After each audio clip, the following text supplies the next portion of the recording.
This insight says proof that over half of all Americans still hate the saddest, the planet.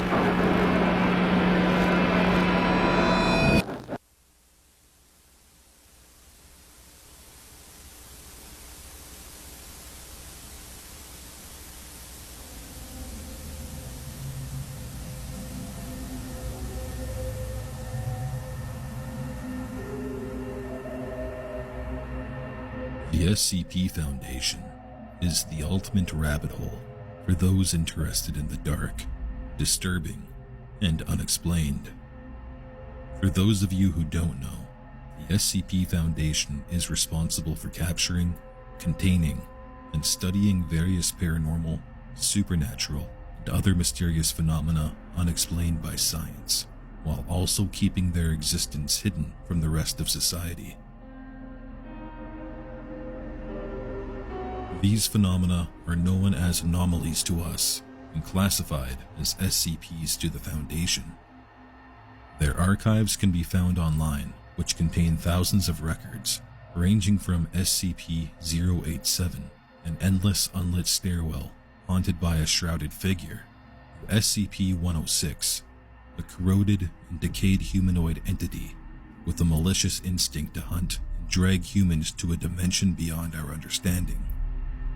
Nonetheless, each one of these SCPs exists at the threshold of reality, having their own history and purpose.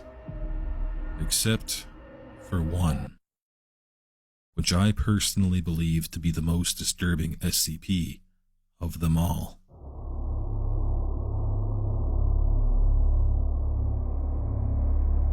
This is SCP-1981.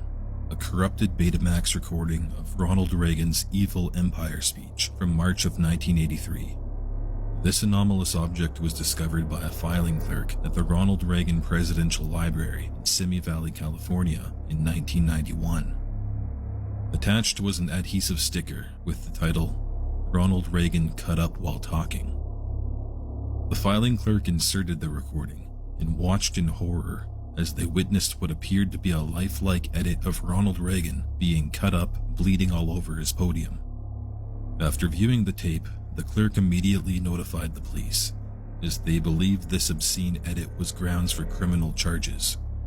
However, local investigations were cut short, as the SCP Foundation soon caught wind of this tape, contained it, and closed the investigation. Back at the Foundation, researchers immediately began to study this supposed anomalous object.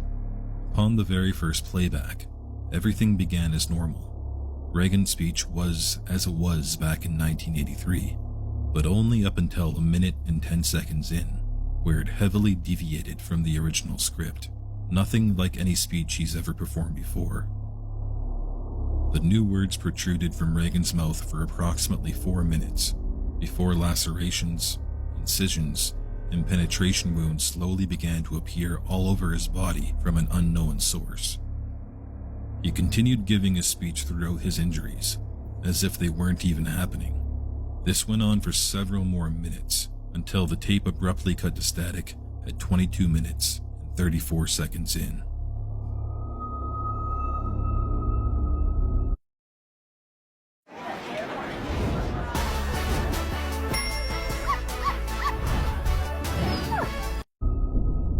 However, this isn't even the start of what makes this tape so disturbing. As stated before, everything is normal until 1 minute and 10 seconds in. But each time the tape is rewound, everything is different, each and every subsequent viewing. Reagan's words are mostly incoherent and nonsensical, lacking any sort of thematic structure. However, there have been instances where he's touched on torture, child Nishiya genital Nishiya, and even future events that haven't happened as of 1983, such as election results and catastrophes. The speeches can be quite concerning, but not as frightening as how the video can end. Reagan has been observed to be injured enough to the point where his vocal cords only produce a drowned-out gurgle, and in some cases, having his head completely severed.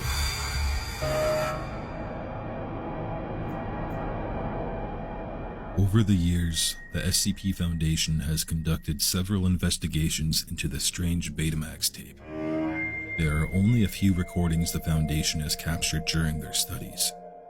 Because of its horrific nature, I will only be sharing the audio. The first of these recordings was captured in 1993, where officials observed this snippet. A renewal of the traditional values that have been the tendons of this country's strength.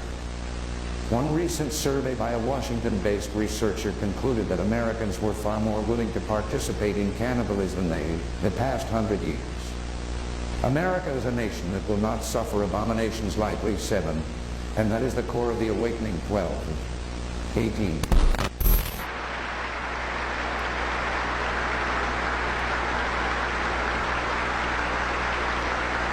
Thank you.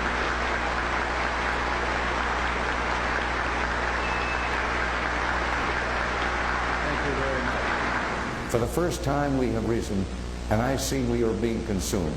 I see circles that are not circles, billions of dead souls inside containment.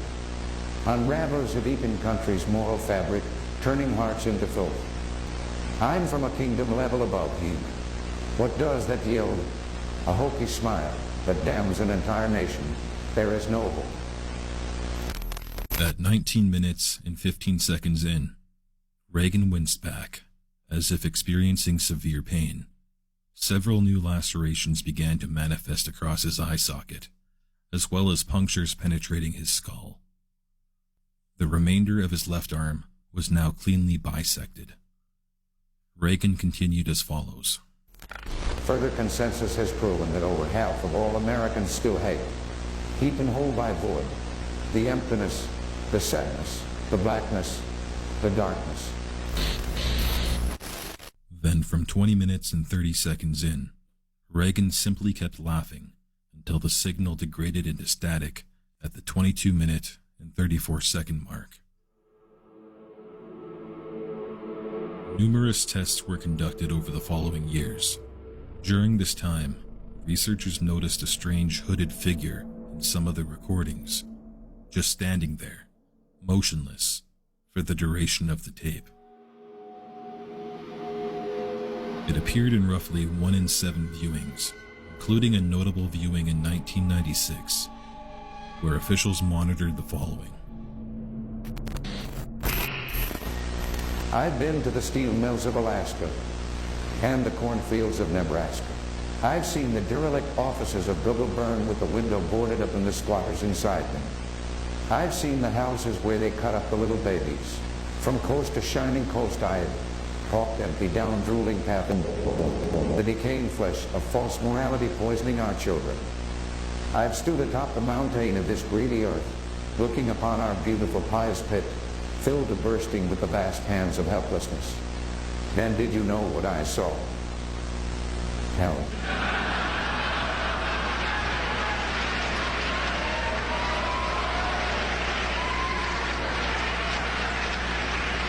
Now there you go again. But truly now, we live in a fortunate time. This is a fortunate time. Time is on our side. A stitch in 9 saves time.